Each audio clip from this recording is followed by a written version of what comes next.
us here on Good Day Chicago. Stay right here. Chicago Now is next.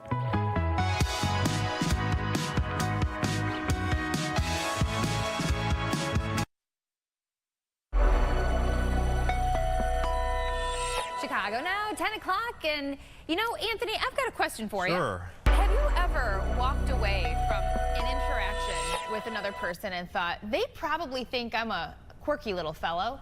Yes. Or a peculiar cat? Constantly. Yes? Where yeah, because I say some things where they are head scratchers. I try to limit that on the air, but in real life sometimes. Real life, yeah. What brings that up? Because it happened to me twice in the past 24 hours. Yeah. Where you said that to yourself? Yeah. Yeah. So I gotta hear. Picture this. I'm outside with my kids, going down a path in my neighborhood. Sometimes when my kids want to go for a walk, they want to drive the Barbie Jeep, okay? Halfway through, they kind of tucker out. They want to get out of the Barbie Jeep and walk. So I'm the one that has to sit on this thing and try to like get the pedal going and direct it. Anyways, so we're going down the path. My daughter wants to talk to this other family, this lovely family that's walking towards us. So while my daughter is talking to their children, by the way, they've got 4 kids. 2 of them are twins and they're little babies. So they've got their hands full. I start blabbing and overshare so many things. I told them the whole story about the deer in our backyard and the sad ending to that situation, like just on and on and on, even to the point where I was like, you know, I'm still talking about, because I got to this point in the conversation, which I'm sharing this because I'm sure you've been there too, where I'm like, I can't turn back. Yeah, you've committed. You're going down with this plan. So I know that feeling. So the words are coming out of your mouth, and you're thinking to myself, wow, I'm really going off. Because they're just looking at me like blank face. That's what makes you a fun co-host. Oh, so then I'm like, how am I gonna put a bow on this thing, right? So then I say, well, you know, like I'm just really emotional about the baby deer because last year, you know, Bodie was like a year. I was kind of postpartum like you, right? And I was talking to the mom because she has these 2 twins that are like 6 months old. I was like, my mom emotions were just going, and then the conversation just kind of ended. And then I went on my way. It was like so much that they didn't ask for. Yes, and you? No, neither of them did. And I was like, ugh. And so then I just drive away in my Barbie Jeep. I'm like, God, they probably think I'm such a weirdo. Because also I was like, oh, you guys live right over there, right? Your kids told me just now. And I'm like, they're probably like, why are you asking my kid where they live? And then today, this morning, I had a little kink in my neck, right? So I'm at the gym, get into the locker room. I'm sitting on the floor just like stretching my neck. And this lady comes in and she's like, are you okay? Are you having a mental breakdown? I'm like, oh no. It's like, no, my neck just hurts. That was what she said. Yes, I was like, no, I'm just stretching. But yeah, so it's just awkward moments. That sounds kind of like a Curb Your Enthusiasm episode with Larry David. And Larry David, this is actually kind of trending on the R Chicago Reddit, proclaimed in the show Curb Your Enthusiasm that you cannot say Happy New Year to someone after January 3rd. So when you said that, I thought to myself, I think I said that yesterday to somebody, maybe a coworker of ours that I hadn't seen in the new year. Yeah. And then I had that inner monologue too, where I'm like, wait, hold on, it's January 7th, and I said it. Yeah, did they say it back? I think out of politeness, they said it back. Yeah. I want to hear from people in the comments, if you're watching on our Facebook feed. Do you agree? Is that too early to, too late to say Happy New Year? I would say 2026. probably. And when is the cutoff? When do you cut yourself off with it? I don't think I ever say it, unless Even on it's like the night of. What about January 1st or 2nd, and you're back to work, you haven't seen any of us? I don't initiate that statement.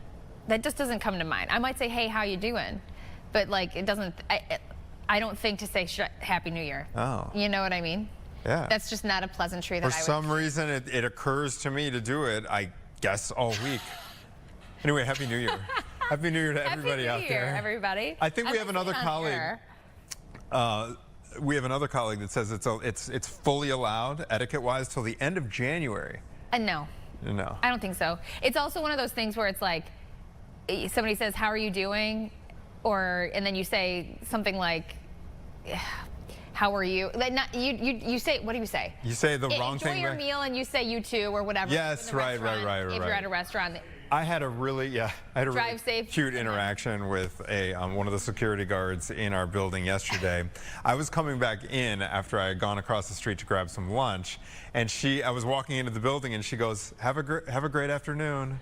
And she's like, oh no, I meant, hi. You know, she was treating me as if I was leaving the building, even though I was entering the building, and so she kind of corrected herself, and she goes, I'm just so used to saying have a great afternoon to people who are leaving.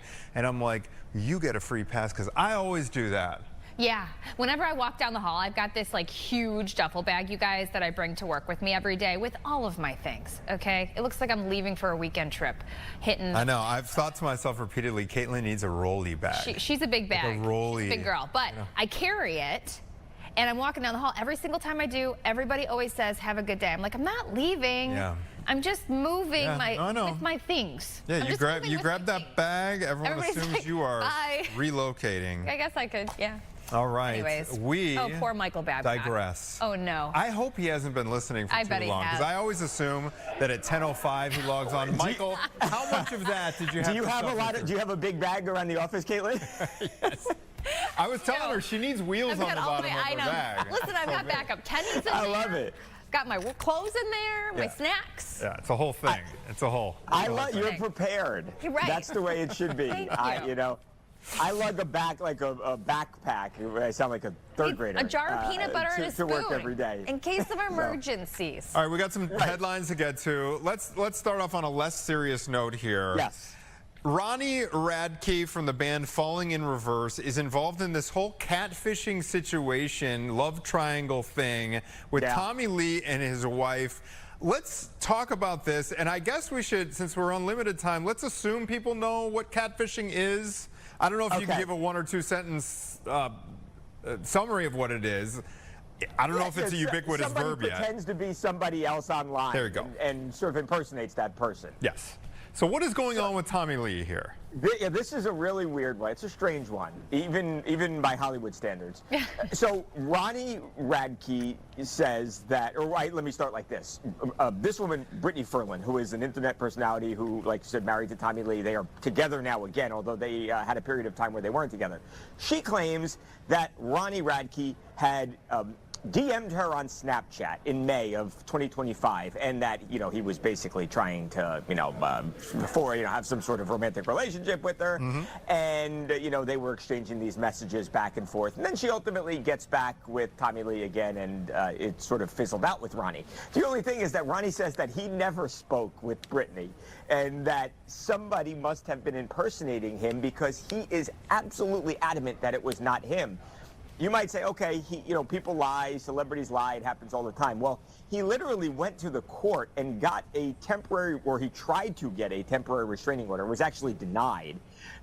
Doesn't mean he's lying. It just means the judge could have thought that he didn't really need a restraining order from her, where she was legally forced to stay away from him. But he says, look, I'm not dropping this now, even though the restraining order was denied. He is now going to Snapchat and all of the social media companies, and he is trying to get the metadata that would prove he never contacted her. And he says, speaking of catfishing, he says, look, I would love if Neve Schulman, who was the longtime host of the very popular show Catfish on MTV, would help him investigate. So I don't know if Neve's busy right now or not, but if he isn't, Ronnie wants his help. Here's my take on this whole thing. Brittany, the videos that we were just watching, she's like trying to defend herself or prove that it was him. What are you doing, girl? Like, if this, why isn't she just sweeping it under the rug? Why does it even matter? I don't understand why it matters. That's what I keep asking myself. Just move on. Exactly. They didn't even meet up with each other. Who cares if, he says he didn't do it? I am inclined to take him at his word. I believe she thinks that he did, but I'm inclined to believe him if he's literally going and filing documents and restraining orders with the court and asking for all this information. That seems like he's going to great lengths if he's lying. I mean, it seems a bit strange to me. So we'll see what happens. But so weird. I don't know why it matters, to be honest. Right? How did this even get out? I feel like it should be like a secret. They would want to keep it a secret. But one thing I want to ask you about before we move on to our next story is why the need for the restraining order? Because what is Tommy Lee in this whole time? He still believes in the narrative that it was actually Ronnie? Tommy believes Brittany, yes, and I think a lot of it is their respective fans who are not letting it die out, and like the fan bases are now arguing with each other. So, yeah, it's taken on a life of its own. But wow. It's like she's with Tommy Lee now; they're seemingly happy again. He's doing fine. It's just everyone go your separate ways. Thank you. Right. Why are we? Yeah. Oh. But I digress. Okay, let's move on to our next story that you guys have been following here. And this is kind of on a serious note here. It's the latest with the Nick Reiner. You guys have been all over this story. Yeah. Where are we? I know he had his arraignment, but what is TMZ reporting in terms of his mental state and what we know about Nick Reiner and the case moving forward? Yeah, some really interesting and I think impactful and important developments here, because I think this is certainly going to weigh into and factor into Nick Reiner's defense. We've actually got a special on Friday night on Fox that's going to look into what really happened here and particularly what led up to these murders. I'll tell you this: about a month ago, or a month before the murder, I should say. Now, 6 weeks, 7 weeks or so, Nick Reiner's medicine was switched. He had in 2020 been diagnosed with something called schizoaffective disorder, which is essentially schizophrenia symptoms, hallucinations, mixed with a mood disorder where you could be, have this intense depression or this manic mindset. So it's difficult to deal with and it's difficult to treat. And I think the feeling was around Nick that he had been doing pretty well, but for whatever reason, and that's still not entirely clear, the doctors chose to switch his medication a month before the murders. And we were told that threw him into a tailspin. And from that point on was not himself. We were also told that doctors, despite having seen this, did not push to have him put on a psychiatric hold, whether that be voluntary or involuntary, which we obviously know exists. It's called a 5150 in California, where they can hold you for 72 hours and even longer if you think if you might be a harm to yourself or others. None of that ever happened, and obviously we know then tragically Rob and Michelle Reiner lost their lives. So I think when this trial ultimately, and it's going slow because you've had the attorney, Alan Jackson, he withdrew from the case. He was a very high-profile attorney. He's got a public defender now, Nick does. So it's going slow. The arraignment is now going to be in late February, but when the trial does ultimately get here, I think this is likely going to be the defense, that the doctors, put him into a state that he really didn't know what he was doing or have control of himself. Did we get to the bottom of why there's now a public defender for him? No, it's a great question. So Alan Jackson, who was, like we said, really prominent, just defended successfully Karen Reed. He said outside of the courthouse, after he asked off the case, he said that it was beyond Nick's control what happened, making it seem like this is not something that Nick wanted. Nick wanted Alan as his attorney, but there was some reason why he couldn't be his attorney. And I suppose there's a couple reasons, but that is the big question right now. And does he? And I'm not saying this public defender is not competent. She's been in a public defender's office for 19 years, and she is supposedly a good lawyer. But he had somebody who was maybe one of the most formidable 3 or 4 defense attorneys in the country who was representing him just yesterday. So does he switch from the public defender to another attorney? Does he stick with her? We will see. One other thing that kind of occurred to me with this whole switching of the meds leading to a medical, like a mental health crisis here, is how his surviving family members react to it. If they, appear to be in his corner in any way, this is a mentally ill individual and we forgive our brother, that kind of thing, or whether he is on his own in prison. Hey, you are. So any indication of kind of what direction the family's kind of leaning here? Yeah, I think they're leaning towards, he must pay a price, that justice must be served here. But at the same time, I think it's clear, and they haven't spoken much since the murders, but they did put out a statement, the surviving siblings, and I think it's clear that they have love for their brother, but again, think that justice should be served. I will say this, and this has got to be incredibly difficult for them in an already horrible situation, but he could potentially face the death penalty, or they could seek life without the possibility of parole. And I think that that's ultimately going to come down to, in large part, to what the family wants. So imagine your brother is accused of taking the lives of your parents, and then you've got to decide whether the prosecutors are going to seek the life of your brother via the death penalty. I mean, just like a horrible and heavy decision to have to make to a family that's already in crisis. Yeah, absolutely. All right, Michael, thank you for the update there from the West I'm sorry Coast. That's such a downer of a story. No, hey, you know what? We cover it all. We appreciate your insight, and hope to check back in with you soon. I'm looking forward to it. Thank you. I'll see you soon. All right, Bye. sounds good. I thought about wishing him a happy New Year, right? But then I bit my tongue. That's good. Yeah. You know what I mean? That's great. good? Yeah, sure. Okay. I think. Okay. I don't know. If you said Happy New Year to me, I wouldn't be offended. Just not the first I would thing that comes. return it. You would return it out of Yeah. politeness. Sure, yeah. Yeah, I appreciate that, Caitlin. All right, we are going to take a quick break, but when we come back, we are going to talk to Beth Karras. She is a legal analyst and the host of the show, The Curious Case of. I don't know, Caitlin, do you gravitate toward the true crime stuff? Ever lean on? You know what? I did just start on Netflix. There's a documentary about, goodness gracious, what is her name? It was the mom YouTuber.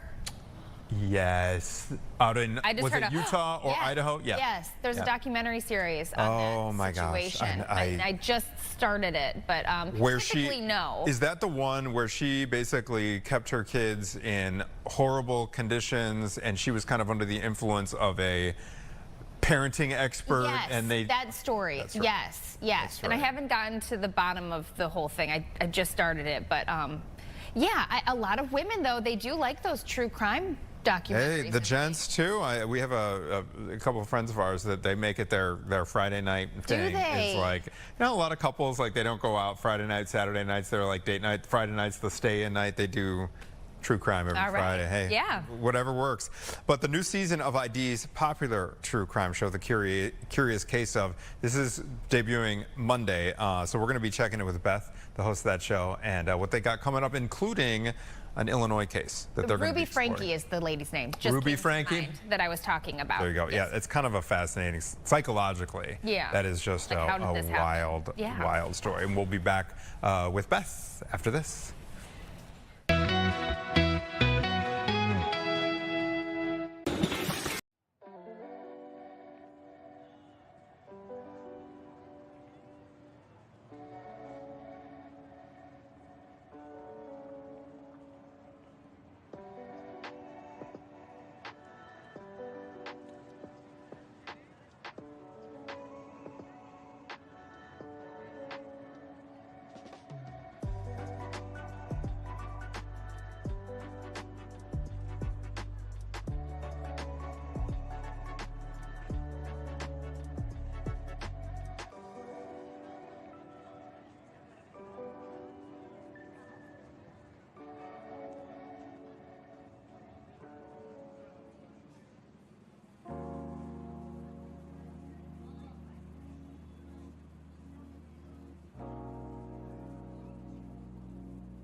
And you're about to find out that I do one of Anthony's pet peeves. Indeed.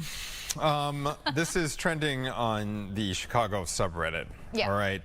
This is a conversation starter. A Reddit user named Drew Information posted, "What is with people who leave like a quarter length of vehicle space between them when parking on highly congested streets? It reduces the overall amount of space to park on the street. Just seems like common courtesy to back up to at least a couple of feet of distance from the nose of the vehicle behind you. I routinely encounter streets where some," and I can't expletive, "has eliminated at least 2 vehicle lengths of street space due to a sloppy parking job." So you are going to come clean here. By the way, yeah. So you park. I think there's a phrase. I don't know if it's spot hog or parking hog or something like that. But you gotta tuck it next to the curb, Caitlin. Okay, next to the curb, but the person in front of you, don't you need a little bit of space, more than 2 feet to get out? Like, maybe I don't have good spatial awareness of where my vehicle is. The other day, I went to this birthday party. We were running late, okay? Went in the wrong entrance, tried to get in the wrong entrance of this building. Swung around to the other parking lot, and I parked horribly. But the car next to me that I was infringing upon was my neighbor. And I knew it because I peeked in their car. I was like, I think this is my neighbor's car. Yeah. So when I tell you I asked them 16 times during this party, like, did you have a pack of gum in your front seat? And they were like, why are you asking? I was like, you'll see. So we get out to the car, and like my car is like sideways. Yeah. And so for them to get into their vehicle, it was I had to pull out first. I was like, at least you're self-aware. I was in a hurry. Why? Okay, so why this frustrates you because you want to park. Well, there's two separate issues here. People who when they parallel park and they leave too much room between the car and the curb. All right, that's an objective no.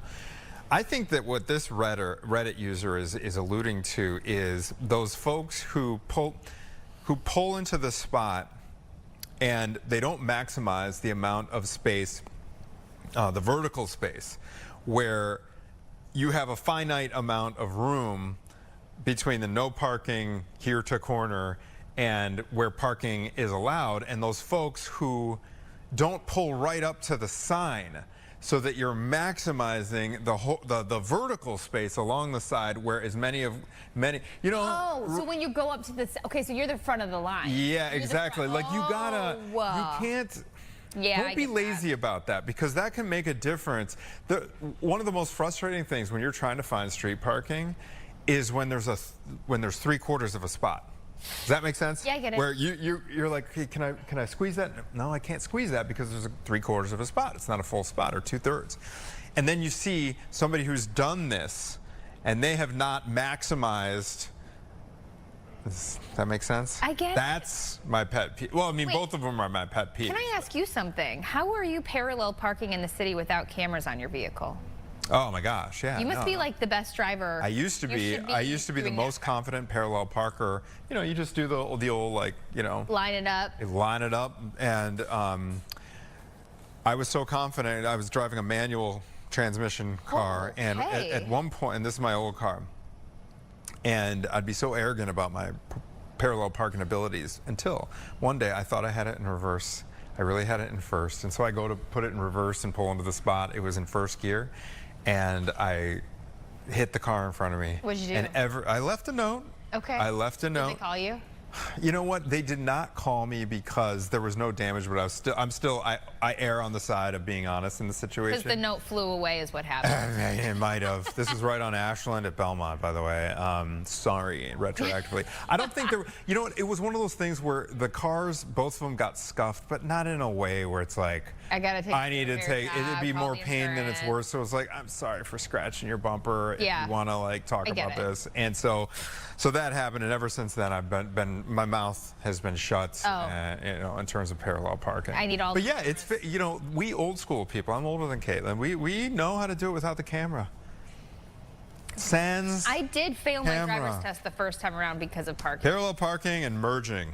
Remember that with the driver test, merging into traffic on the highway. Merging. Those two things with a big like, hey, did you merge? All right. All right. Talking true crime now, Caitlin. Okay, let's get into it. All right, I'm on the wrong page. Okay. The new season of ID's popular true crime show, The Curious Case of, is about to premiere on Monday. But before it does, we want to get a little preview of what they're going to explore in this upcoming season. Bring in Beth Karras. She's not only a legal analyst, she is the host of this show. Beth, I keep wanting to say Happy New Year. I'm not going to say it. Thank you for joining Chicago Now. We appreciate it. I think tomorrow is the last day to say Happy New Year. Or today. Oh, Today, Okay, maybe. I'm going to go with that. So I get a free pass. I've been saying it to people all week. All right, let's talk about your show, The Curious Case of, in case someone has not heard of your show before. What is it all about?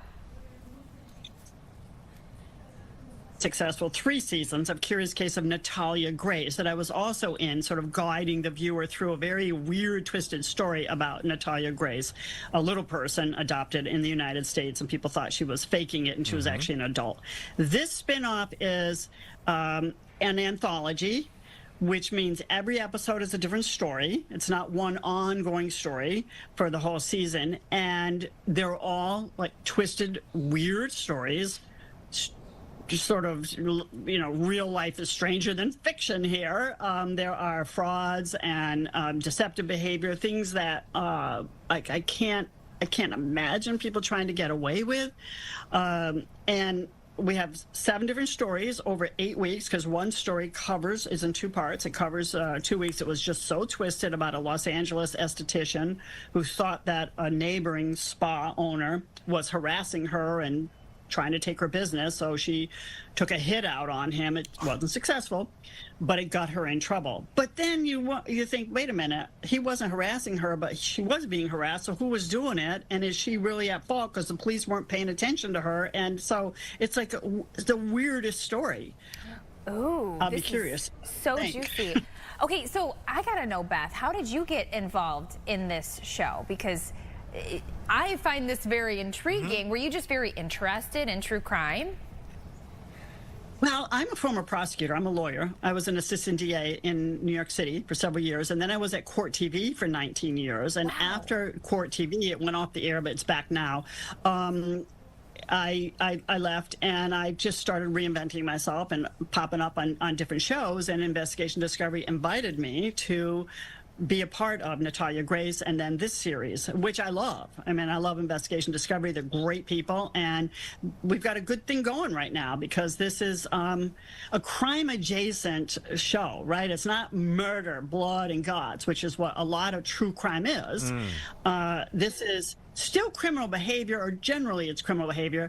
Something seems to be wrong. Sometimes we can't figure out what the crime is, but it doesn't seem right what's going on. So it's kind of broadening the audience, because people who might not want to sit down or watch blood and guts and autopsies and murders may sit down and look at stuff that human beings do to defraud others, or, you know, try not to harm people, but do, in fact. You know, that's the hypnosis case. Although there is the poison cheesecake story. That is an attempted murder. Okay, so yeah, that delves into the really, but I love this because, yeah, you're right. A lot of folks don't want to see something that's so high stakes, that's so gory, that's scary. And I, you know, Caitlin knows that I love stories that involve psychology, and this really sounds like it's like really delves into things about human nature, kind of the underbelly of how certain people behave in their day-to-day lives. Let me ask you this, Beth: when you choose a case to explore on your show, talk about the process of what goes in to creating an episode. So the story itself has to have twists and turns and be almost unbelievable, right? So that's first. And then you need storytellers. I can't just get on camera and tell the story. So we need to make sure we have access to 4, 5, 6 people who are all played a role in this story. So that's the next hurdle, and that's for anybody who does documentaries, has that access hurdle. And then it's a matter of, you know, getting the interviews, putting it together in a way that is you know, compelling for the viewer and understandable. And that's where I come in to help people, you know, guide them through understanding the story.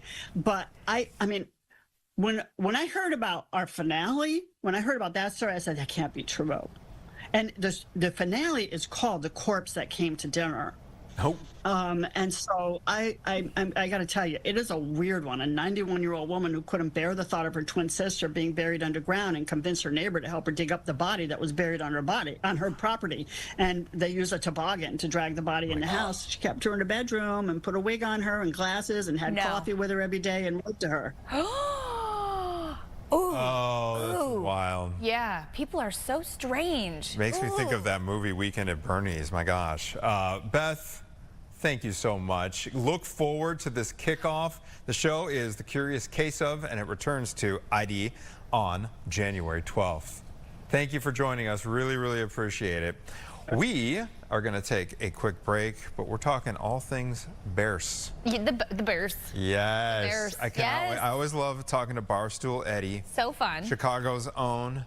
We are going to check in with him, how he's feeling about the Bears, how this season matched up or did not match up with his expectations heading into the season. And we will preview the huge game between the Bears and the Packers happening on Fox Chicago Saturday night, 7 o'clock. We'll be right back.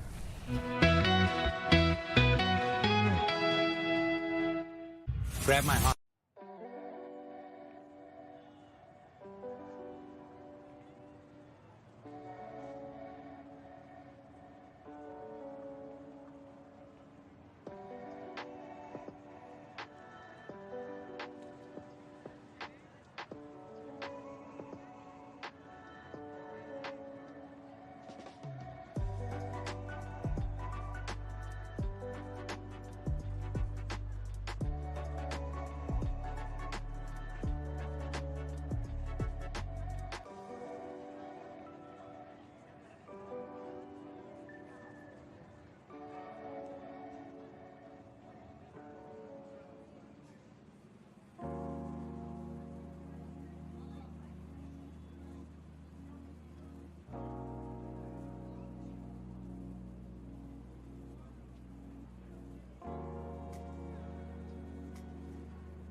The Bears getting ready to take on the Packers in a make it or break it game happening this Saturday. And I think, Anthony, are you already losing sleep over this? I get so nervous for these big games. I really do. I get it. I do And too. it's not like I think it's, I am not, it's like, even if they're amazing, I just get scared that they're going to lose. Yeah, when the stakes are high, I go in like nervous rather than like super confident because I'm so superstitious. That's what it comes down to. I'm superstitious. Once you get to the playoffs, or at this point in the season, everybody's really good. So it's like, I know. You could win or lose. And a game could go either way. Yeah.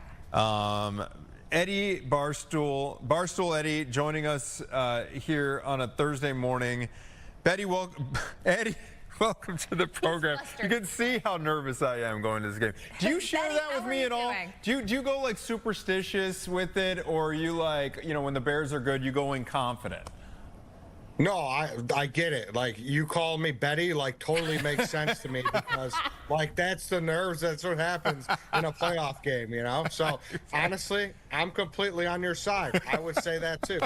I love the name Betty. That's fantastic. All right, so let's talk about this game. What do we think the Bears are really doing this week? They're a couple days out, crunch time now, to get ready for this game. Yeah, like, every time I look at the clock, it's like, all right, we're like 60 hours away. Now we're like 55, now we're 50 hours away. Like, I'm counting this down by the hour right now, Kaylin.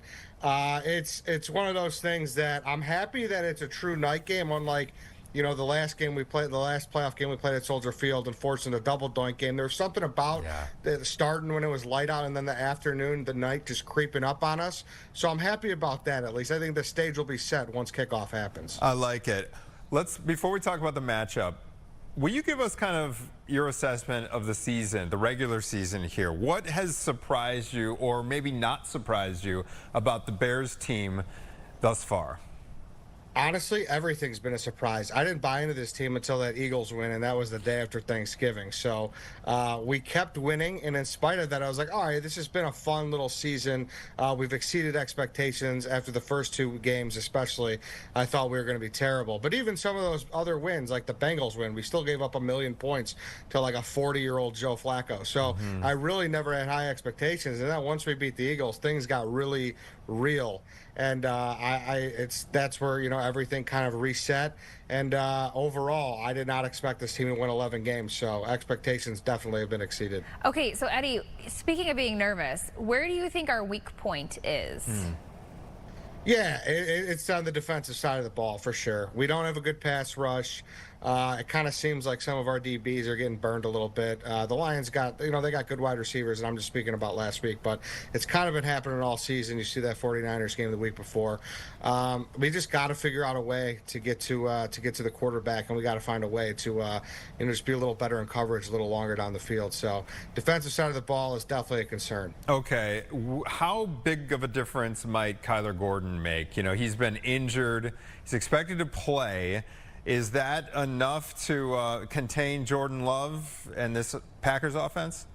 I mean, Kyler Gordon's huge. He's a real ball player. My issue is, if you play 3 games this year, expect the guy to jump right back in the playoffs and to play at the highest level that he's used to playing in.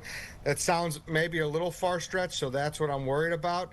Especially it's been a soft tissue injury. Like, that's something that doesn't just go away. It naturally might just bother you for a while. So needless to say that we need him. Like, if he could come back and he could play that well, that's a huge addition. But I am concerned, and I guess, a little skeptical to see how he comes back off that injury.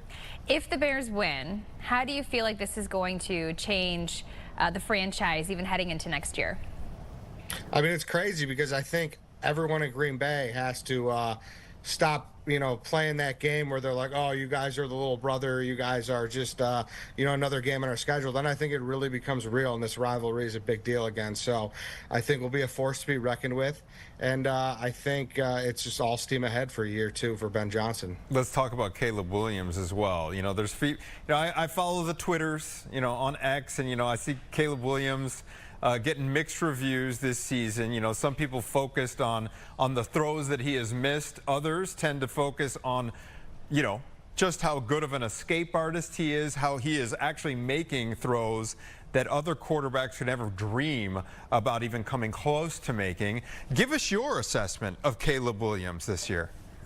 I think Caleb's awesome. Like, listen, is he a full, final, complete product after 2 years? No, not at all. There are still areas of growth. But at the end of the day, especially you go back to, like I said 2 weeks ago against the 49ers, we now have a quarterback, Anthony, where if we have the ball last, I feel like we could score and win the game. There's been so many years in my life that we have not had that, where we just know we're dead in the water when the offense gets the ball and we got to rely on our defense or special teams to score. That's changed. That's not the case with Caleb. Caleb always gives us a shot. Okay, let's talk about Ben Johnson. How much do you think that he has made an impact on this team and the coaching, the way he coaches? Have you, because you probably have your look behind the curtain, how is he coaching different than coaches in the past? I think he holds these guys accountable. Like, he told them out of the gate, if you're not blocking, you don't get the ball. No block, no rock was his mantra. And that's so important to his offense. It's not just the flashy stats. It's not getting the touchdowns. It's making sure that you're doing the dirty work on the plays where you don't get the ball. So he's changed the culture top to bottom, I think, offensively and just throughout the whole locker room. He told the guys, hey, if you're not going to have the mantra where we have 5 more weeks of the season, we're going to go to the Super Bowl and finish this thing out, stop now. Don't be booking flights. Don't do any of that. I think that's different. I think that's way different from what we've seen in the past. Yeah, I totally agree there. On that note, I kind of wonder about the Bears in the first half. throughout this season, okay? It seems to me like they always turn it on in the fourth quarter and make things interesting. What does this team need to do to get revved up and play first half football? That's the one thing that makes no sense to me, and I don't understand. The fact that we're getting off to these super slow starts, and, you know, the Niners game aside, obviously, we get a pick six to start the game, and the offense was humming from the get-go. But I don't know what's going on with that. I'm confused with that. Clearly, Ben has been, unhappy with it as well. So I'm hoping to not have so much of a nail biter at the end like we did the last time. So I'm hoping that we see an improvement in that, because, seeing, slogging through 58 minutes and then getting the Jets going and the last two, while it is exciting, it's not great for our health, Anthony. No, it's not. No. Cardiac bears, Definitely. okay? We live in the Midwest. We need a break. It's cold outside. Exactly. Our hearts can't handle it. Okay, so let's talk about the game. What is your superstition? What do you got to do? Are you wearing a specific jersey? What are you going to be? And what are we doing to celebrate after? Yeah, so really, honestly, it's one of those things. I get a couple hats before the year, and I kind of wear this one. This one's been a lucky one so far this year. So this has been the hat. I'm going to go to the game on Saturday, so this will be the hat that I wear to the game. And that's a big thing, hats. Like I still have all throughout the years of when I did my post-game videos. And I know the hats where I had a lot of very angry and sad videos, and I know the ones where there's been some big moments. So that's my superstition. After the game, I mean, if we win this thing, I'm just going to be partying with the whole city of Chicago. If we lose this thing, I don't know, take a bath and cry, I guess. Exactly. Take a bubble bath. Barstool Eddie, not Betty. Eddie, sir? Betty. I like Betty. May the hat bring the team good luck on Saturday. May you bring the team. It's been a pleasure checking in with you throughout this regular season, whether it's a victory Monday or following a loss. We always appreciate checking in, and we hope we are speaking with you for the next 5 weeks. I hope so, too. Let's go win this thing. Always great talking to you. Bear down. Let's go Bears. Bear down. Barstool Eddie. Thank you, sir. Appreciate it. Happy New Year. Yeah, Happy New You got it. You finally got there.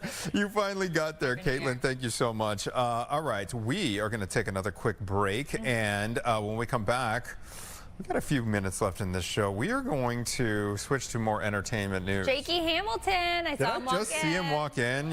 You can. Everyone can feel his presence. You probably feel it emanating off your screen. And he smells like soap. He always smells like. Oh gosh, he's going to make a little cameo. Okay, and he ran by so he can waft his soap smell. His soap smell. We're back with Jake and some other fun people when we come back. Stay with us. I got hurt in an accident with a semi-truck.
welcome back. 1044 Chicago Now. I'm just taking over the show, just rolling in here. I love it. Our entertainment I love guy. it. Yeah, listen, I think it's safe to say, and I'm biased, I think it's safe to say that on Fox 32 we have the best entertainment coverage in the city. Oh my gosh, what a question. You know, the access that we get, the names that we get, the talent that we get, I think it you know, blows away any other competition in the city of Chicago. I'll take the Pepsi Challenge. That's a fact. Any Pepsi other Challenge. Any old day of the week. Yes. Yes. And a big part of that is a show that we have airing on the weekend called The Backstage Experience. It is co-hosted by two longtime friends of mine, one of which joins us now, Mr. Dave Morales. Dave, are you in Houston at the moment? I am in Houston at the moment, and you know what's funny? We have a new studio. We're trying some new things for 2026. And by the way, Happy New Year, Anthony, Caitlin, and Jake. Happy New Can I Year. tell you right now, when I was on set with you all, and you met my mother, Yes. and she was there. She took pictures with you all, and she still talks about how much fun she had in Chicago. So I will definitely be bringing Mom back. I was like, Mom, you know, I was there too. It was But she great to kept have talking her. about You have everybody at Fox to 32. raise her definition of what a good time is. If that's what she's still talking about, it's making me think you haven't taken her out enough, which I know you do. I very much know you do. Dave, I have a big question. I'm going to jump. I have a big question for you because you and I always kind of do a year-end recap of what we thought the best of this and the best of that. I'd love to know. I haven't gotten your thoughts on the best of this, best of that. Where do you stand on what was the best of 2025? I am so happy you asked me that question because as I was waiting here in queue to go on with y'all, I was thinking, I wonder what Jake's number one was. My number one for 2025, Sinners. Nice. When I saw that movie in New York at the premiere, I immediately saw it, and at the end I was like, I wonder if there's going to be anything that's going to beat this. I absolutely love that movie. It ended up being, at the end of the year, my number one. A funny story about that premiere is we're sitting, and as you know, Jake, we're both sports junkies, and we talk about our teams and that stuff, but Josh Allen walked in. I'm not a Bills fan, okay? I'll get that out right now. Mr. Haley Steinfeld. He is Yes, such a and cutie Mr. pie. Yeah. Love Yes. him. Well, he walked in by himself, no security, whatever. And I was like, somebody said, "Oh, dude, Josh Allen's here." I'm like, I know who that is. No Then he went and way. he sat behind me. And for about the first 20 minutes, I'm thinking, why is Josh Allen here? The movie starts. Haley, of course, is in the movie. And I'm like, so about the first 30 minutes, I was distracted. I'm like, dude, Josh Allen is sitting right behind me. Yeah, Sinners. One battle after another top contender for me for 2025. And Hamnet actually did really well for me. But I want to know, Jake, what were your favorites? I love Sinners. Was number 4 on my top 10 list. I was a huge fan of Sinners. In fact, whenever we saw it, earlier last year, I remember thinking, I don't know what's going to top that. But dude, I am biased not because it stars Chicago's own Chase Infinity, but one battle after another. You guys heard me talk about that from September on. I don't think I've shut up about it. And the fact that Chicago has a little bit of representation in the awards season, in the awards race this year. It's nice to see our city represented in that way. But it was a great year for films, man. Is there anything? In a year where we have Marvel and Dune and the Odyssey on the way, what's your most anticipated of the year coming out? You just named a bunch of them. I will say Odyssey is the top of my list. Of course, we're getting Avengers Doomsday is coming. But can I tell you right now from a music perspective, because we also have the Backstage Experience radio show that is syndicated nationwide, because I do come from radio. The music, I can't wait for it, but the movie that I'm really looking forward to is Michael, the Michael Jackson movie that's coming out. It's I know the family is involved, so they're not going to sugarcoat anything. They are going to really tell Michael's story. His family is big time involved. Pardon me, I got a name drop for a second, but when I used to work in Los Angeles, I became friends with Jackie Jackson, and he's one of the producers of the movie. He's involved. I remember he took me to the family home in Encino, California. And besides having an ice cream parlor in the backyard, like a full ice cream parlor, I was like, dude, that's cool. He took me upstairs to a recording studio, and he goes, do you have a favorite Michael Jackson song? And I'll see if I can pull something maybe that we, worked on here. My favorite Michael Jackson song is Human Nature. Interesting. Da, da, da, da, da, da. I love that song. And so yeah, you can only sing so much. We don't have the rights to it, man. You know what? It's going to cost us a lot of money. Dude, I was so conscious of that. No budget. Backstage Experience budget is very small. We don't want to get sued. But I remember being in the room and Jackie said, this is one of the songs that he recorded here. Wow. And he played from it was tape. It wasn't even digital. And he played it. So that is one that I am looking forward to. I love this question. I'm also excited because we're getting another Hunger Games movie. Really? And I love the titles they come up with Hunger Games. I'm drawing a blank right now for the one that's coming out this year, but they always have these clever names. Is Jennifer Lawrence coming back for this? They did announce that they are coming back. I still think it's correct me if I'm wrong, Dave, it's still a prequel. Like we had Ray Fiennes on the show earlier this week. He's playing like a President Snow type, Jesse Plemons is doing. But correct me if I'm wrong, Dave, I do believe that they confirmed Jennifer Lawrence and Josh, but I'd imagine it's probably going to be like maybe they use them as like a bookend, and then it's like a diddly-doo, diddly-doo, you know, the Wayne's World flashback, diddly-doo, diddly-doo, diddly-doo. Let me ask you guys this though, with the Michael movie, are they gonna glaze over anything here and focus on the music and his pop success, or are they gonna really dive in? This man was not without controversy. I've had some conversations with the studio. It's Lionsgate that's putting it out, and I did talk with them.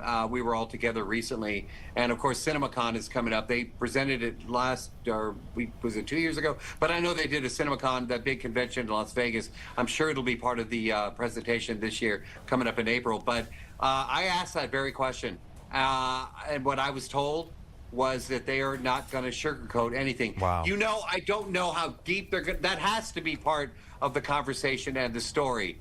But I know that they're going to talk about the fact that, you know, growing up, the family. I'm excited that the family is involved. And Jackie, I will tell you right now, is a straight up guy. I haven't talked to him in years, but when I did hang out with him years ago in LA, the dude is straight up.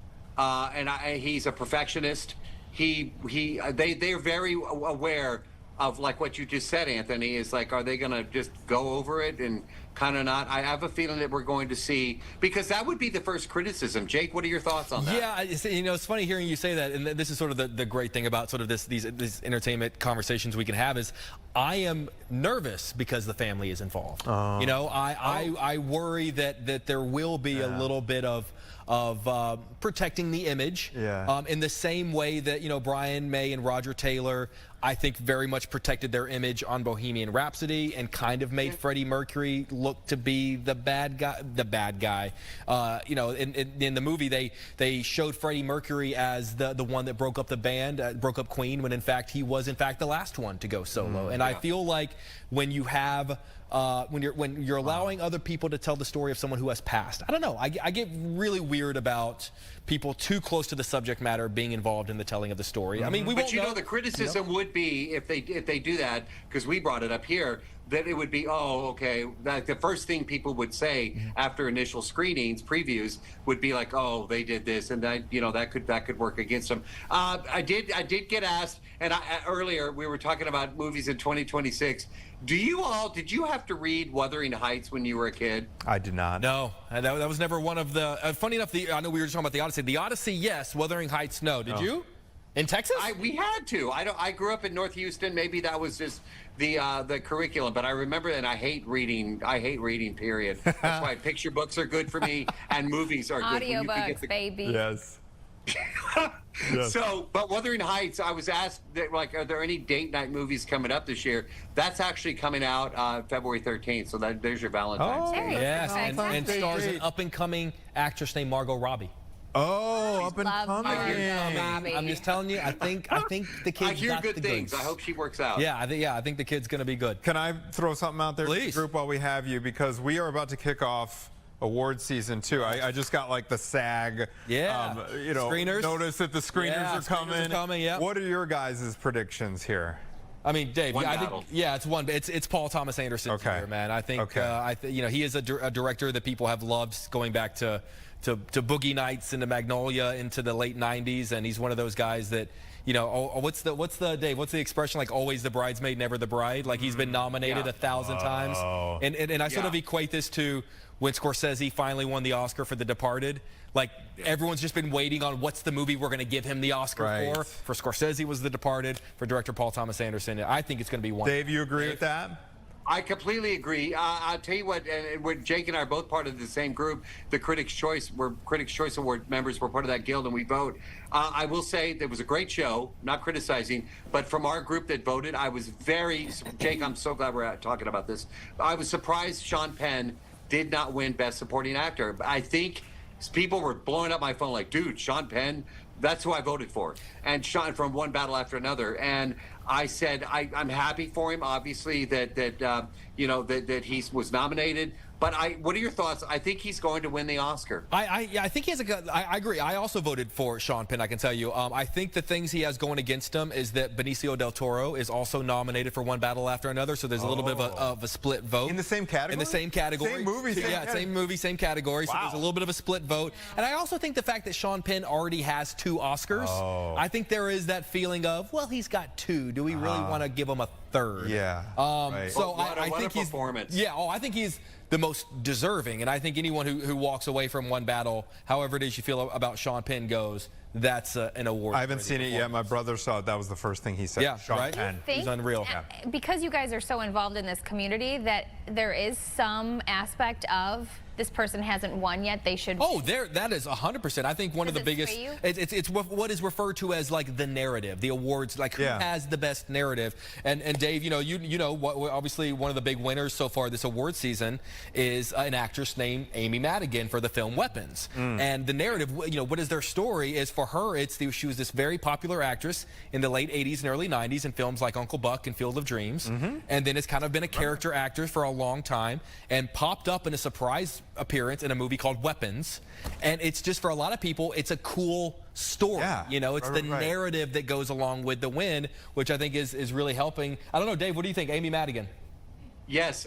Well, first of all, her character terrifies me. If you haven't seen Weapons, find it. Aunt Gladys, and we're not going to give anything away from the story, but that character is she's creepy. She did her job. I mean, she nailed this role. I'm so happy for her about the buzz that she has received.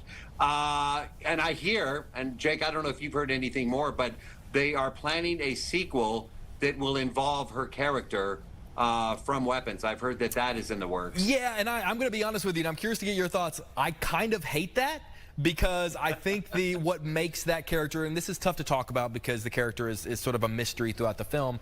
I think the worst thing you can do with an interesting character is over-explain them. I think but whether I want to know her backstory. See, that's so interesting. I don't think I do. I think I think almost like the Joker. Like, it's better when you don't know. I think someone like we had Jodie Foster on the show yesterday. I think they over-explained Hannibal Lecter. I think there are so many characters where, like, I don't need to know what sort of childhood they had, and because of their childhood, so many of these like Disney movies are like, well, Scar was picked on when he was a little kid in Pride Rock. Sometimes villains are just villains. Just villains. And you need to let them be villains. And you can invent your own backstory in your head in a way.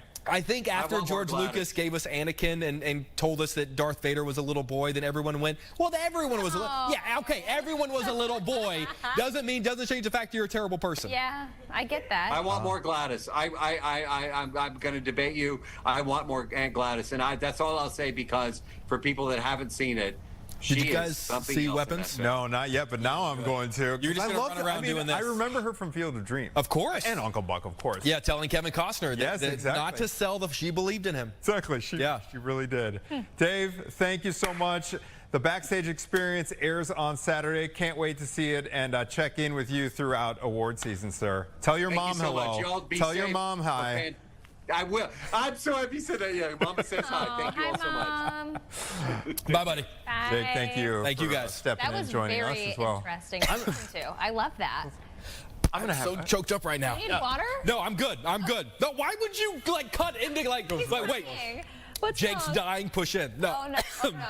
Oh, we're gonna allow Jake a little chance to collect himself, get him some Kleenex. We'll be being back on the show with you just really gets to me. It really gets me emotional. Yeah. Hour of Chicago Now with Gabby and Tia, and just about. Jake's losing consciousness. Push in. Camera 1.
righty, it is Friday Eve on this Thursday. You are joining Chicago Now. Yeah, it did feel like a long I don't know. Especially for Maybe me. it's since the holidays, but 2026, the days have been long, I'm going to tell you. I know. No, they're good. It felt really weird being stuck in another country made it worse. I am recording right now this whole experience, which is pretty cool. That's a whole nother story. But anyways, let's talk about what we have coming up on the show because it is pretty exciting. The Chicago Theater Week is back, and our friends at Block Club Chicago are joining us with tips on how you can score the cheapest tickets. And speaking of tickets, we're also going to be talking to someone about the Bears, right? Because we've talked about how expensive they are. The tickets are insane. At one point, I saw a nosebleed seat for like $640, and I'm sure those are even higher now. That was earlier in the week. Forgot last week at the end of the week, Jake and I did, or Anthony and I did like a guess, some prices, like Chicago prices. Mia put it together, a producer.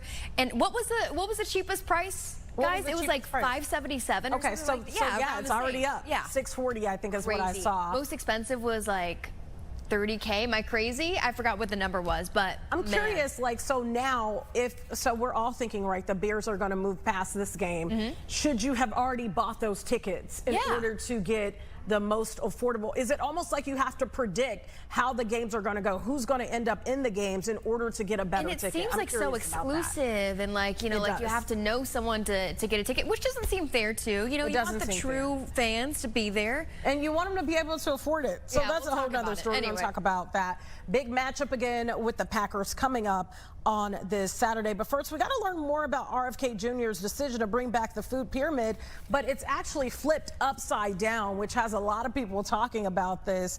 Let's talk about it, and we have an expert that's going to break it all down. She's a registered dietitian. We have Kristen Gustashaw with us from Rush University Medical Center. Hopefully I got your name right. Thank you so much. Good morning to you, and we appreciate your time.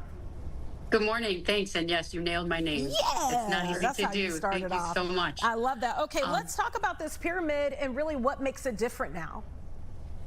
Well, if you actually break it down, you know, it's like, wow, okay, the pyramid's back. We got rid of it, and they just brought it back. It used to be a plate. We still need to eat on a plate. So how are we going to translate this when we get down to the nitty gritty?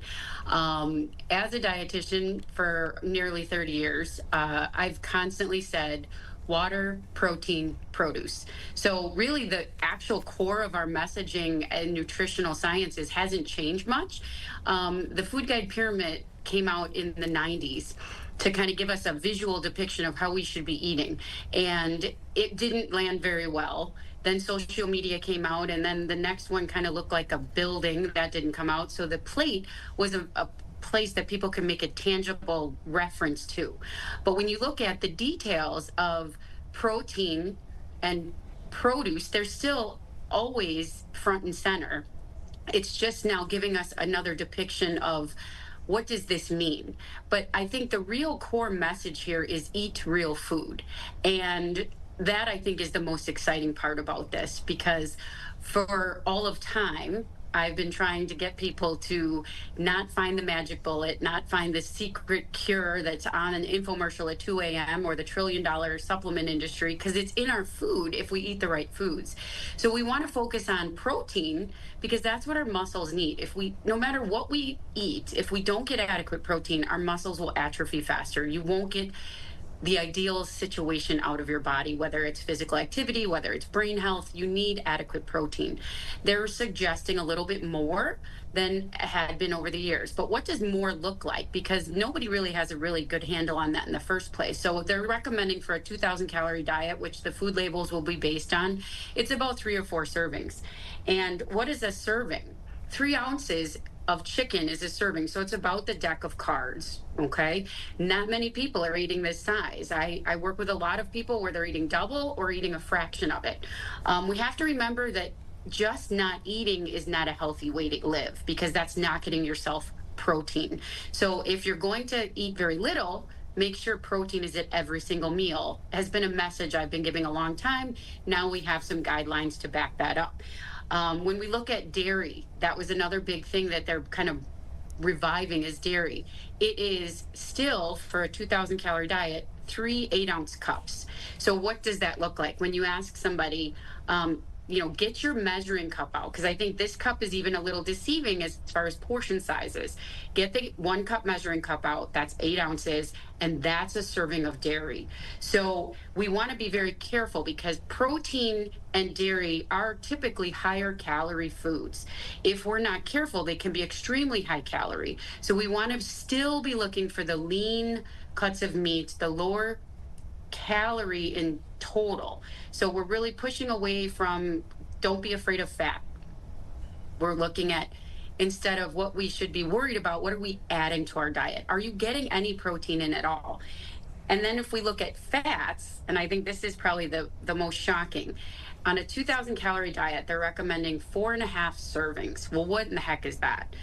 This is 5 servings of butter, okay? Wow. And they say on the guidelines, 4.5 of 1 teaspoon. So each one of these little pats of butter, depending on how old you are, I remember them at a restaurant in the little paper with the little parchment on top. That is a serving. So when we say use olive oil, use even the beef towel that they're saying isn't as dangerous as we once thought, this is the amount we need to be using. So even today, they're saying we can't go just carte blanche with all of these fats and proteins and dairy. We need to keep it in moderation. So my biggest recommendation is, if we want to start following the new guidelines, focus on protein and produce, filling it up with some dairy, and then the whole grains. We can't forget about whole grains. There's nothing detrimental about a whole grain. The processed and the ultra processing of so much of our food products, even if we look at like a fruit roll up that's called a fruit, I do work with people who think just because it says cheese flavored or fruit flavored that there's actually some fruit in there. So we really have to kind of get back to the basics and say, if it's not a whole food, what is it actually contributing to my body besides potentially some pleasure? So I'm more of an additive dietitian. What I want you to focus on is getting in all the good stuff, getting in your hydration, getting in your protein, filling in your produce, and then as you kind of peel away from getting all what you need, that naturally is coming with macronutrients, micronutrients, antioxidants, phytochemicals, satiating feelings in our body, because you're actually giving it the nutrients it needs, and it's not kind of hunger searching for nutrients in all the foods that didn't have them in the first place. Kristen, I think you make a really good point with especially kind of measuring your food. I've been even caught. I look at ingredients a lot, and now I know it's a good thing. But some people might think, okay, well, that's crazy to do that, right? Then you're watching what you're eating too much, or you're anorexic if you're measuring your food and not feeding your stomach enough. But it's okay to, maybe for the first couple times while you're grocery shopping, to know what you're actually getting at the grocery store, to stop and look. Yeah, maybe you might look a little bit too, too in-depth, too serious. Yeah, but it's a good thing to actually know what you're eating, correct? And it's okay to measure. 100%. 100%. If you were ever buying anything, you want to know the quality of it. If you're going to buy a car, you're going to read the specs on the car. You're going to look at every single detail and what this model has over this model. So when you buy meat, what does this one have in it that this one doesn't, and vice versa? And I will say, reading food labels can be daunting, but the majority of real whole foods don't have a food label. They don't warrant one. When we're looking at produce, eat produce from its natural state if you can. And I know that, there's trillions of dollars. You go to the grocery store, if you shop the perimeter, there's not a lot of food labels. Once you kind of get into the core, now that's not to say processed foods can be all unhealthy. If you buy a can of beans and you rinse off the extra syrup that they're in natural beans with no added anything, that can be an excellent way of getting in some really healthy proteins, a lot of fiber, and some nutrients. So there are good things in there. But when you look at the can of beans, are there 12 other things on there? Is there other processing that you could have been avoiding? That's what you want to look for. You want to look for the simplest of labels.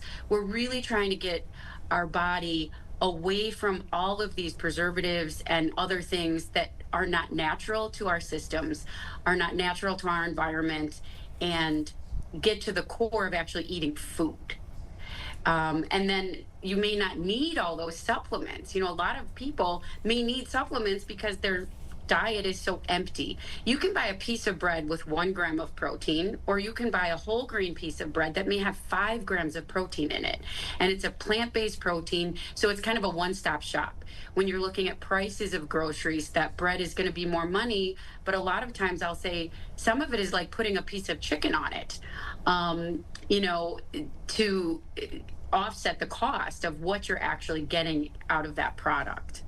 Kristen, looking at this food pyramid now being turned upside down, are there any concerns that you see that this could potentially pose for people now that may follow this, you know, bit by bit? They may literally follow it, because we have been following it the reverse for so very long. You know, I remember in school being taught that pyramid where it looked more like a triangle, you know, the perfect triangle.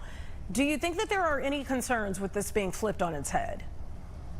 I think well, first of all, I don't know how many people are following any of it in the first place, right? They're kind of following the vague idea of, okay, I need to eat grains. But if the research is saying our country is eating processed foods, they're not following any of the food guide pyramids from the beginning of even the basic 7 that came out in the 40s, when we were all worried about nutrient deficiencies in our country and we didn't have enough food. So we were really trying to say, hey guys, everybody eat some of these things so we don't end up with deficiency. So my biggest concern, I think, in this transition period is because most of these nutrients we don't eat in isolation.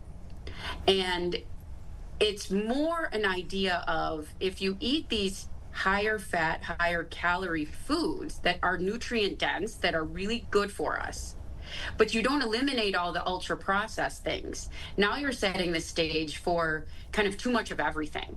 You need to start weaning away the ultra processed things. So I do worry a little bit that some of these high calorie things, when people are used to eating so much bulk in their diet, they're going to have a hard time kind of paring back the size of their food, knowing their body will be happier.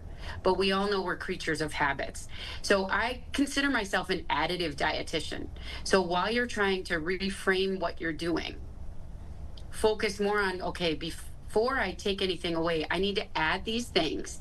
And then I can't eat maybe those ultra processed things until I have my healthy foods, the foods that are going to give my body the fuel that it needs to work properly.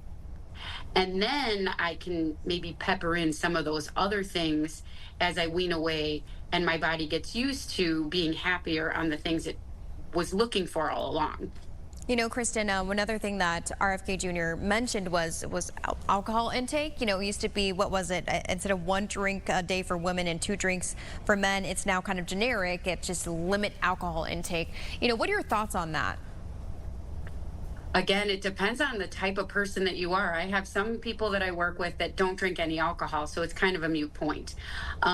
So alcohol in moderation means virtually nothing as a total population, right? Because you have some people that might walk in drinking a case a day of something, or a bottle of something, or a bottle of wine. So where you are, I take that message. Where you are, cut back, because we need less. We don't need any alcohol. Our bodies do fine with no alcohol. It's a matter of wherever you are. We know as a culture we're probably doing a little too much of alcohol. And remember, alcohol has calories. And if you're maintaining your weight and you're drinking 500 calories worth of alcohol, those are empty calories that you're not getting maybe from those nutrient dense produce and protein. So you're sacrificing the calories. So I kind of throw alcohol in the same category I would in ultra processed foods, cakes, cookies, pies, sweets. Those are kind of icings on top that should just come in intermittently. Otherwise, your body may not be consistently getting enough of its proper nutrition. We've seen the alcohol industry be kind of turned upside down. Oh, yeah. Because of Big mocktails, where you're seeing less Americans drink alcohol. I want to ask you this because, you know, it is the new year. People have those resolutions. They go into it saying, you know, this year I'm going to eat healthy. If you had to give someone advice, no matter who they are, forget the pyramid, what would be the top advice you would give them on eating healthy? Focus on water all throughout your day, protein at every meal, lean, lower calorie proteins, less processed proteins. So not getting into the nitty gritty of what, but you want to like less processed protein. So thinking like chicken or, you know, a piece of beef versus a hot dog. And then produce, as colorful as you can make your plate be. And, you know, vegetables in different forms and fashions, followed by fruit, followed by, if you're going to have whole grains, if you're going to have grains, try to make them whole grains. And kind of, I guess I've been talking this type of pyramid forever. It's just now I have a better picture. But, you know, which of the proteins you pick are going to help you kind of meet those needs. That message hasn't changed too much. So water at every meal and throughout the day, protein at every meal, try to make it as less processed as possible, and then produce, whether it's fruits, vegetables, in an or least processed form. And I will say, you know, a lot of people will say, but Kristen, I don't know how to cook. So I just buy that frozen dinner. I just buy this. It's just already done for me. And right now, more than ever, if you just went on the internet and said, give me some high lean protein recipes that only have 5 ingredients, or, you know, give me 10 recipes that are high in protein and produce, you're going to be amazed at how many quick, simple recipes you can do in a one skillet, in a one sheet, that virtually almost any of us can do.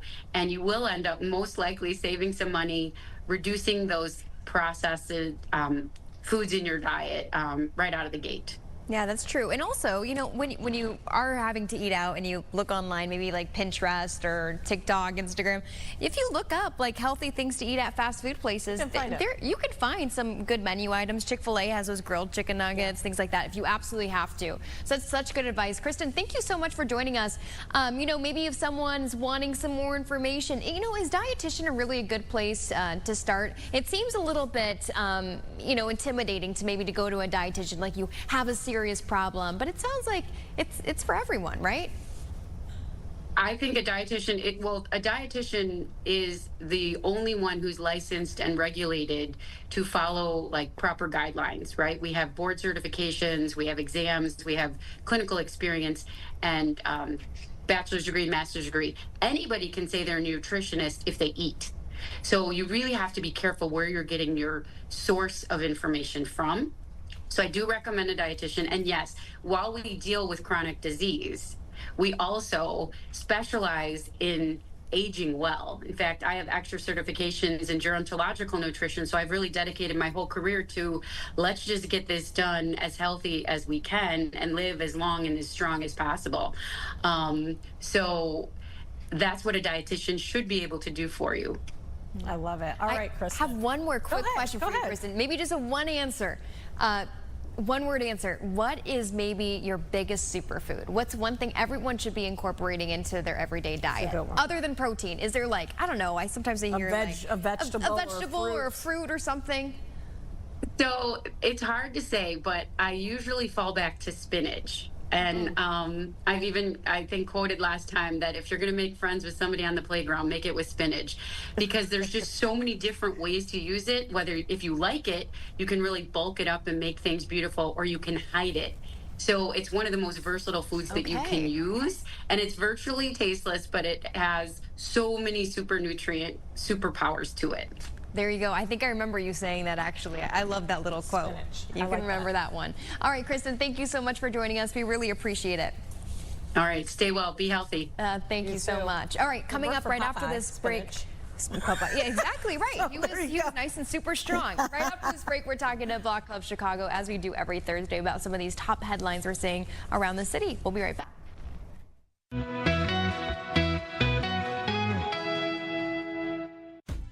back.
Welcome back to Chicago Now. We want to talk about some serious, really journalism that just dropped by Block Club Chicago, talking about ICE agents that were on the ground here in Chicago. We know there were 2 shootings. In one case, we know a man actually died. That was Silverio Villegas Gonzalez. I hope I got his name right.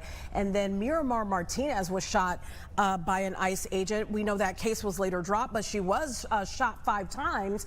And then we had this shooting of a person yesterday. This woman was shot. I mean, video has been circulating everywhere. And you guys, John, just dropped an article on this, John Hansen with Block Club Chicago. Let's talk about this. Your article, what does it delve deep into in terms of what's been transpiring with ICE in these different cities? Right. Well, when the news broke yesterday of what happened in Minneapolis in our newsroom, and I think a lot of Chicagoans, weren't surprised based on what had been happening in Chicago throughout Operation Midway Blitz, especially when we remembered pretty quickly the story, the second case that you mentioned, Miramar Martinez, about how similar those cases were. She was shot 5 times while she was in her vehicle. And what Border Patrol and ICE people said at the time was that she had charged her vehicle at them. That's why they shot her 5 times. And look, this case is different in Minneapolis. We do have video, and I'm not passing judgment on what will ultimately be the resolution here and who's to blame. But it is eerily similar to this case that happened in Chicago, where, and we covered this pretty extensively about how the feds have really used an effort of propaganda to paint a picture of what is happening when the reality is way different. Because the feds initially said that she had really charged at them, ramming into federal agents' cars. Back when this happened in early October, she was charged with felony assault, but that case quickly fell apart. They ended up dropping the charges. Text messages revealed that Border Patrol agents were bragging about the shooting. The body camera footage also showed that one of her agents said, kind of like egging her on, said do something and called her a B word before shooting Martinez. And again, we're not passing judgment or knowing exactly what's going to transpire in the investigation in Minneapolis. Just suffice to say, I think it behooves all of us, regardless of your political persuasion, to not automatically trust the initial messaging that you get from the government. And that puts us journalists in a tough spot. I believe you and all us 3 talked about this about a month ago, where you want to publish what the government says in response, whether it's Kristi Noem or anyone else. You want to publish what their telling of the events is as the official record. But regardless of administration or whether it's local or federal offices, it's journalists' job to dig deeper beyond what they push out and to find the truth. And there are just some eerily similar circumstances between these two cases, and that's what we published today. It's interesting that you bring up the Miramar Martinez case because I sat in court for that, and one thing that came to mind immediately was when they revealed those text messages. I'm actually looking at some right now from when I was in court.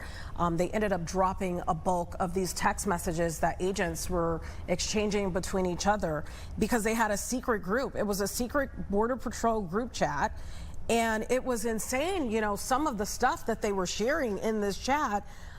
And you're right, making fun of the shooting, sharing articles about the shooting, saying 15 minutes of fame. One thing that I think is really important, and it came up in a conversation I was having, literally just going to a coffee shop, had this conversation with someone, and they said, we have no idea who these agents are. We don't know. We don't know if they are coming from being police officers. We don't know if they're coming from working everyday jobs like us, if they worked in a coffee shop. We don't know anything about them because so much has been kept under wraps. Do you think that that is part of the problem here from a journalistic standpoint is, you know, oftentimes people are jumping to some conclusions and sometimes negative conclusions about ICE because everything has been kept under like wraps? Yeah, I think that's a great point. Look, when it happens, when there's police-involved shootings in the city, we have connections, obviously, at the police departments and neighborhoods, communities. We automatically soon realize and quickly are able to paint a picture of who the officer maybe was, the victim, et cetera, et cetera.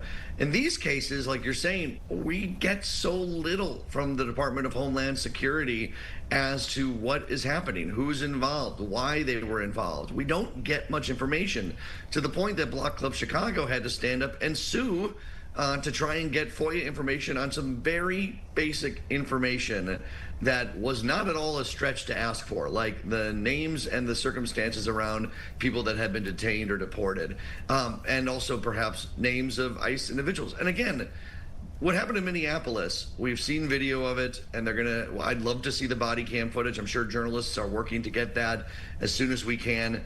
Who knows? Maybe this will end up being a justified shooting. We don't know the investigation yet and how that will all play out. You can look at the video and make your own judgment. But I think you're hitting on something, that we get told a story from the government about what happened, and then we don't get a lot of other follow-up information for us to kind of do our digging as journalists or even as citizens to know what's happening. And look, in every administration, this is not just the Trump administration, has obfuscated or tried to find ways to not tell the press exactly what's happening.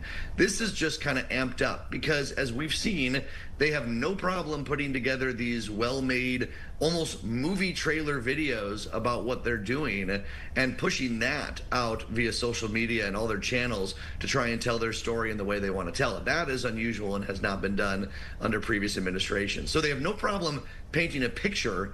What they seem to have a problem with is giving us the details when we want them. We may never see that body cam video, though, and I just want to say this real quick, because in the Miramar Martinez case, we tried to get the video, and the video, to my understanding, is still sealed. So in that case was thrown out. And so you would think, because the case is thrown out, that the video should be made available to the public, and it's still wrapped up in court proceedings is what it sounds like to me. So in this case of Minnesota, we may never see it.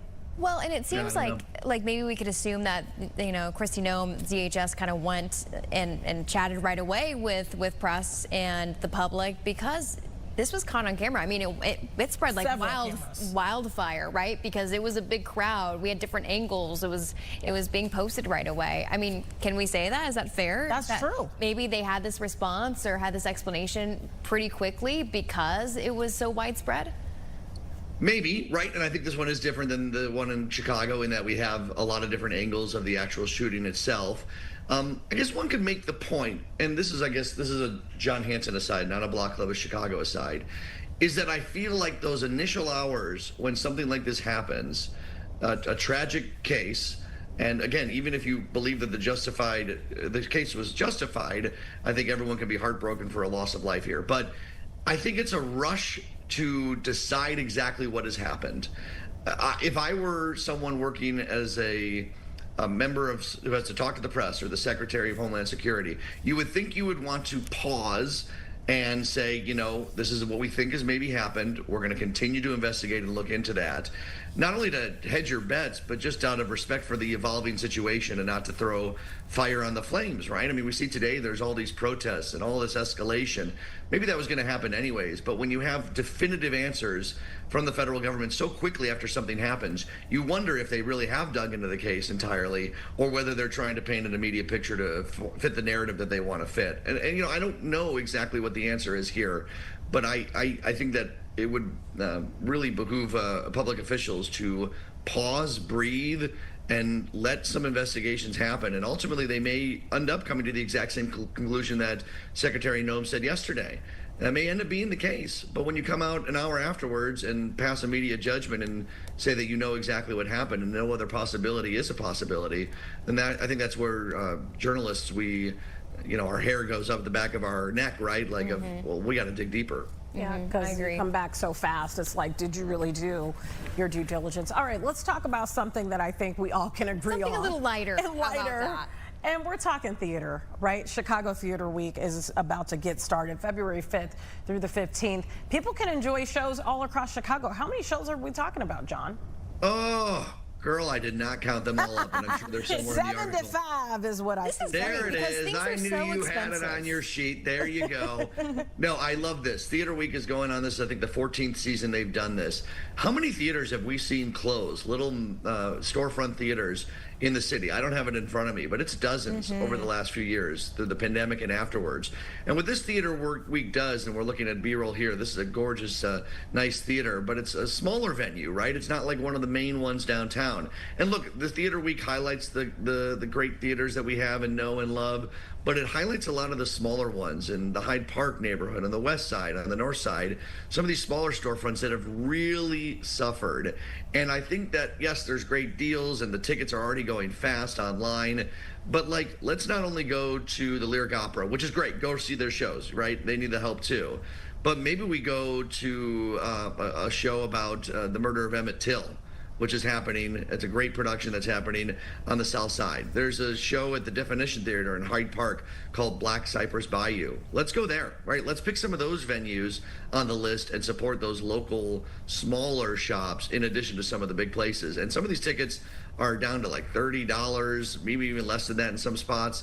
So you can go to the website, the Theater Week website, and it's not until February, as you can see here right on the screen. You guys have it, the 5th to the 15th. But get those tickets right now, plan in, and then like, I got an idea. Let's go to coffee beforehand at the coffee shop that's down the street, or out to dinner to the place that's near the street, right? Because I think that's like part of it too, is like helping not only the theater, but the stores and the places around the theater. It's so fun. I'm glad we're giving people a heads up well before, because, you know, sometimes we bring things up and it's just a little bit too close to the cusp. Yeah. Let's also talk about this Abby Murphy from Evergreen Park is going to the 2026 Olympics, and hint, I actually know her. Oh, awesome. Oh, yeah, she's a good friend of my husband's. Girl. Well, you know what? No, I'm going to let you, because I don't know all the details, to be honest with you. But my husband played hockey, and so there's a little connection there. Nice. Yeah, no, I'm just kidding. Yeah, she's a Mother Macaulay graduate. She's a hockey standout. She's the captain, as you can see the C on her jersey right there, for the Minnesota Golden Gophers, having a stellar year. She was part of the 2022 team that won silver in Beijing, and silver is great. Do not get me wrong. But the American women's hockey program expects gold, and they want gold every 4 years. And they often come home with the gold. Women's hockey in the United States has exploded through outreach that has begun long before the Olympics these days. I mean, I can remember the 90s, women's hockey is maybe the most popular women's sport there was. And that has only intensified, especially in our area, when the Blackhawks were winning their Stanley Cups and will win their Stanley Cups again in the near future, might I add. They really did a bunch of outreach to young girls and women to get them to join the sports from all sorts of neighborhoods. So Abby Murphy, she's 23. I mentioned she's the captain, and she'll be going, captain of the Minnesota team. So she'll be going to Italy to hopefully bring back the gold. She's been honored by Evergreen Park, the neighborhood. They've done street dedications on her home block. And that was for the silver. Just wait what happens when she wins the gold, baby. No kidding. On and popping then. You know what? She's really nice. She's really humble. And you know what she's known for, guys? What? She's a good trash talker.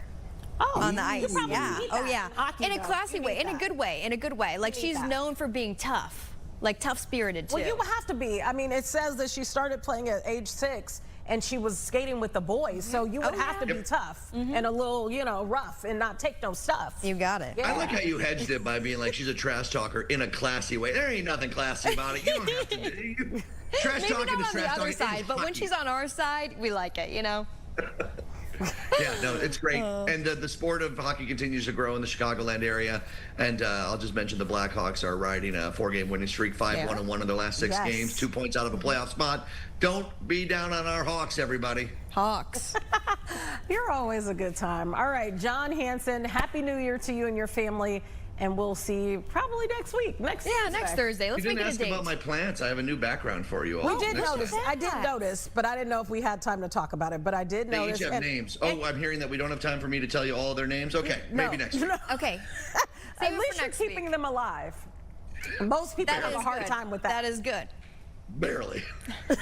John, thank you so much. All right, we'll talk to you next week, and we appreciate your top headlines as always. Yes, coming up, we are talking to the director, writer, and producer of the movie Pools. We'll have that right after this break. An epic showdown.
and you'll be expelled. If you just put your head down, if you just put your head down. Do you know anyone who has a pool? Maybe there at midnight. Bring a swimsuit. Okay, whose pool is this? It's on starting. Yeah. All right, welcome back to Chicago Now. Yeah, you just saw the ad here. It's always fun to watch movies that are set in Chicago or its surrounding neighborhoods. And it's even more fun when they come from the mind of a local as well. Pools was shot in Lake Forest, and it tells a story of a young girl who rallies a group of people to go on a midnight adventure. Very interesting. Well, right next to us, we have Sam Hayes, the director, writer, producer. Thanks for being here. Yeah, thank you for having me. And you know what? Not to give it away, guys, but we have little Malort shooters for a reason. We'll get to that. But first, tell us about the story. I mean, you're from, what was it? Was it Highland Park is what I read? Grew up in Highland Park. I mean, how much of an influence does the Chicago surrounding areas have in this production? A lot, yeah. I wrote it for the area, for sure, like from the beginning. And I wrote it in specific for Lake Forest, a couple towns away. You know, after having a few pool hopping experiences there and just feeling like there's something amazing about that area in terms of the pools that one could hop. You know, it's I had no idea this was a thing, you guys. I don't know. Yeah, I get what he's saying. Oh yeah, it's like just such an old money environment full of these like crazy, you know, mansions.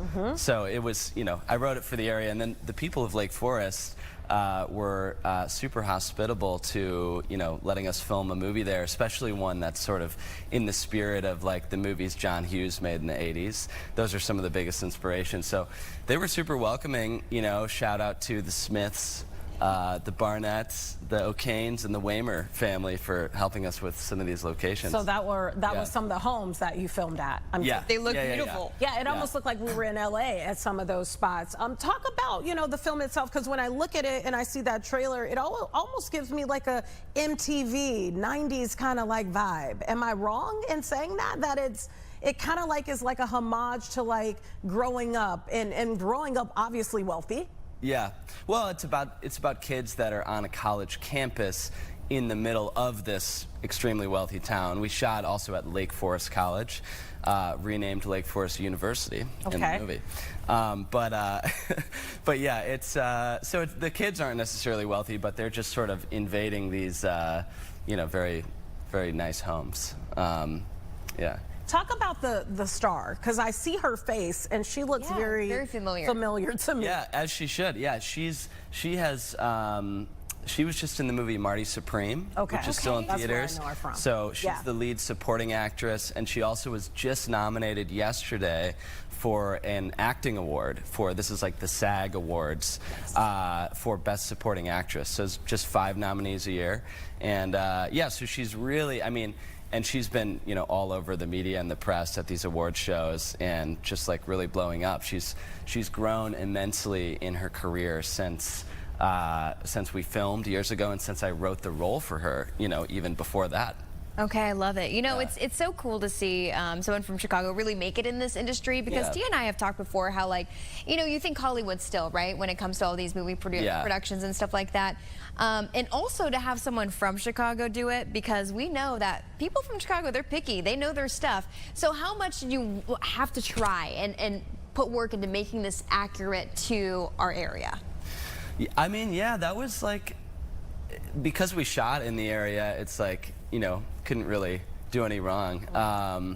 And I think just like tonally it was sort of inspired, like I said, by some of those John Hughes movies of the 80s. And so yeah, it's meant to feel, it's not, you know, it's not like set back then, it's a modern day movie, but it's meant to be, it's a coming of age story. It's meant to feel timeless. You know, it's meant to, like, they're not really like using their phones a lot in this movie. It's not meant to be evocative of any, you know, sort of age. It's just the kind of a coming of age story that we all have and we've all been going through, you know, since, I don't know, the modern age. I like the way it looks. Me too. Something about the look of it that I really, and when you said 80s, I see that. You know, it gives me that kind of like, I don't know, like a homey kind of feel to it when I just look at the video itself.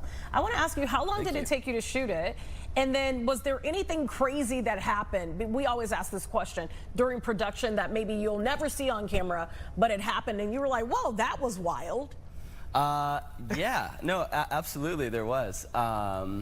So the first thing that comes to mind that when you say that is there's a shot that might have just been in the trailer there where Odessa is standing under a rainbow. There's like this beautiful double rainbow, and that was not planned, obviously. It was a real rainbow, but we were on set. We had moved inside because of the rain. We were filming things inside, and then Odessa saw this rainbow out the window, and she was like, we have to go, we have to film, and she ran off set. And then Ben and I, the cameraman, you know, followed her and just got these random pickups, which wound up making it into the movie in a super sort of ethereal and contemplative part of the movie, and ended up being some of the most beautiful shots. But yeah, you know, to what you said about how it looks, yeah, major credit to my DP, Ben Hardwick, really talented, and also our colorist, Ryan Croft, who's here in Chicago. We did our post-production at Periscope, Post and Audio, here in Chicago. They were fantastic. And so it was, you know, even though the main actors and, you know,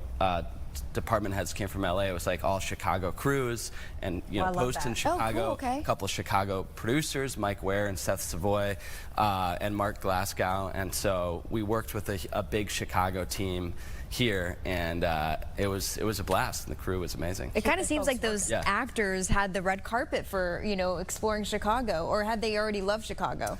No, I don't think any of them had ever been here. So and probably not that deep into the northern suburbs. Yeah, no, certainly not. Yeah, so we explored Chicago a little bit, but for the most part, it's like you're just filming 16-hour days, 5 days a week. So yeah, I mean, I guess you'll have days off as an actor. Yeah, you have to. But you're busy. You're booked and busy. Yeah. I want to ask you, because you did shout out some of the families there, and I know sometimes scouting those neighborhoods can be difficult. Did you know those people, or was it like literally like a door knock, like this house would be great for the aesthetic of what we're trying to do? Let me go knock on it just happened. John Smith opens the door and you're like, hey, can we borrow your pool? How did that happen? Two of them I knew through, one of them I knew through family friend. One of them was one of my producer's family friend. Okay. And then the other two were like random. One of them was a straight up door knock. I love it. And what did they say? And that was the Waymers. Super nice of them to do that. And then the other one was the Smith family in Lake Forest. Okay. I found out about. I spent the summer before the summer we filmed in Chicago during COVID stuff, scouting locations, because they were really important to me and also way too expensive for the budget of this film. So I wound up getting to meet with the Smiths, who have this incredible place that Adrian Smith, the famous Chicago architect, had bought and restored as like a project for him and his family and for the community. They use it for like art classes and fundraisers, and it's his office and stuff. And so they were very amenable to like, let's like help out with a creative project. And of course we paid them as well, but it was like they gave us an amazing deal and an opportunity to be able to shoot there. So yeah, it was people that I met along the way, but for the most part, but yeah, super nice. It's nice to have the connections. Okay, what's up with the Malort? Yeah, let's talk about the Malort. Oh yeah. Before we let you go. Yeah, I brought this on because Malort is heavily featured in the movie as the thing that the kids are drinking sort of by accident along the pool hopping journey. And we've had a few of these screenings in Chicago. First of all, we've done Malort toasts at a number of our theatrical screenings, like our premiere at the Music Box. But we also did a couple, special you have to say, or is it just a cheers? We just did a couple Malort drinking game screenings here in Chicago too, which were a lot of fun. But yeah, just a cheers. Cheers. We usually do it when the cast is cheersing and drinking this on screen, so you have to share in their disgust of the Malort. And we have a drinking game posted on the Instagram account for pools. I love that. With the rules. Cool. So if you want to rent pools on Apple or Amazon, go to our Instagram, Pools Movie. You can see these rules. It's going to have you drink a lot of Malort, so just be careful. But it's a fun thing to play with your friends. We found it actually works really well. But you can go watch the film right now on you those can watch it right now. We had our theatrical release across the country at the end of the summer, and it just came out in mid-December to be able to rent. So you can rent it on wherever you rent movies, Apple, Amazon. Cool. How exciting. I can't wait to watch it. That's this weekend. So, all right, guys, I've been smelling this the entire time. We got to cheers one more time to get me ready for that. I got to hold my breath. Oh, my God. Oh, took my microphone off. Can I give it up? Can I give it up? Can I give it up? It's not real. It's not Malort, guys. We faked it. What is it's this? not This real. Is so good. Lemonade? It is really good. It's like a limonada. grapefruit. Limonada. I knew it tastes familiar. Yeah. Man, that was a good drink. Fill me up again. Could you imagine? Than Malort. And it looks like Malort too. No, guys, come on. Come on, That we're was professionals. fun. Thank you for that. Here. No, thank you so much. I wasn't appreciate in your on time. it. I didn't know that it wasn't Malort. Oh, you I was didn't? fully expecting it to be Malort. I knew it was. All right, Sam Hayes, thank you so much with Pools. Can't wait to watch this weekend. Yeah. Oh, It's yeah. going to be so exciting. And to know, again, you're supporting Chicago guy himself. Chicago guy myself. You know what? It kind of almost went down the wrong tube, but I almost had a cough attack. You got a little bit of the All right. experience. Sam, we're going to have you back. Some of the actors, too. Yeah. All right, we'll be right back after this short break. TNI.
Welcome back to Chicago Now. Maybe you are one of the people that can't wait to watch this Bears and Packers matchup again this Saturday. A lot of people want to see it in person, but it's really out of the realm of possibility for a lot of people, especially if you don't want to go alone. The tickets are sky high. Yeah. And here to talk to us about this most expensive game that's about to happen is Kyle Zorn, head of content at TickPick. Thank you so much for being with us. Thank you so much for having me. Let's talk about this. Let's start with this. Okay, something that people can't afford, maybe. What are the cheaper tickets going for right now? Yeah, so it's definitely an extremely hot ticket. It's the most expensive NFL wildcard game we've had on record. A lot of different factors are leading up to that, but there is good news. There's a ton of tickets available on our app right now. So there's around 10,000 tickets still available, which is 1/6 of the capacity at the stadium. So there is a ton of availability if you're still holding out. The cheapest ticket available right now is going for around $360, which is nearly double that of any other game this weekend. Wow. You know, is that price kind of changing as we get closer? I don't know, as more like headlines come out, or the injury report changes and stuff like that. Does that make sense, or is it just going to get more expensive as we get closer? It's very much like the stock market. Like, different factors will lead prices to pop up, pop down. There's a weather forecast calling for snow, but I don't think either fan base is going to be too deterred from snow being in the forecast. But prices definitely fluctuate, and it'll be interesting how things move in the next few days. Because there is so much inventory, I do imagine prices will start to drop leading up to the game. But the best time to buy would be Friday night, just before the game. A lot of fans will hold out extremely last minute, and that increase in purchase activity causes prices to pop back up. But yeah, they fluctuate for a variety of reasons. Now, how do these prices compare when you look at previous wild card games? Yeah, so this game is it's set the record. So the most expensive wild card game before this was the Rams when they visited Detroit. That was when Matt Stafford visited his former team. Big storyline, and prices were crazy. So this game, to exceed that, just shows how much demand there is from both franchises to be there. We're seeing around 59% of the purchases coming from Chicago, another 9% from Wisconsin. There's just so many variables that are all leading up to the price being what it is. But the price is nearly double that of any other game this weekend. Most games this weekend are going for around $150, $200 to get in the door. This one is double that. So it just goes to show how in demand this is. Double, that's crazy. But yeah, I guess it makes sense because, the fan base is so close. Wisconsin, we're already in Chicago. A lot of people migrate here just in general for jobs and such. You said kind of the least expensive. What are we talking for the most expensive? Yeah, so a lower level ticket is going to go for around $600. The most expensive ticket I've seen was around $1,500. Wow. That is the most expensive I've seen. But yeah, a lower level bowl or a club level seat, the prices are definitely going to increase. Is the goal here, as soon as these tickets, and this is a quick question before we let you go, is to get on top of it right away, or do you wait it out kind of thing? Yeah, it definitely, for my advice, if you're still looking, would be we have a price tracker in our app that will show you how many tickets are available, how prices are trending. So when prices do move, we'll send you an alert being like, hey, prices are dropping by X%. For these playoff games, because it depends, some teams, there's a little bit of playoff fatigue in the sense that maybe a few years ago when the Patriots were going to the playoffs every single year, it wasn't as urgent to get out to a game. Whenever a team has kind of a gap from making the playoffs, there is just that pent up urgency. So in this situation, I would wait it out another day, see what prices look tomorrow afternoon, tomorrow night, and if it's within your budget, I would pull the trigger. If not, then if you want to go to the stadium, maybe hang out. We sell tickets all the way through the first quarter. So you can buy tickets as the game is going on, and prices hopefully will drop even more. But for these situations, I always advise tracking the event because it is volatile. Sometimes prices will drop significantly leading up.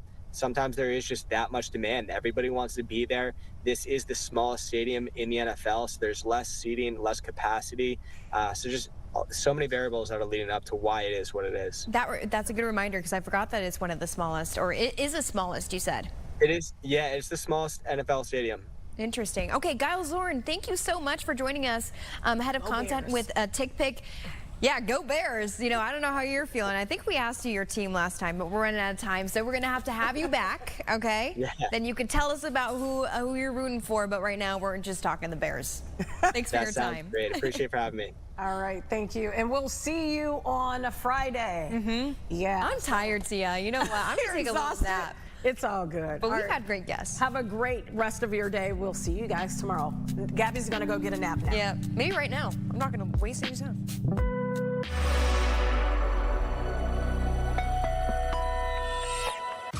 I was in a wreck.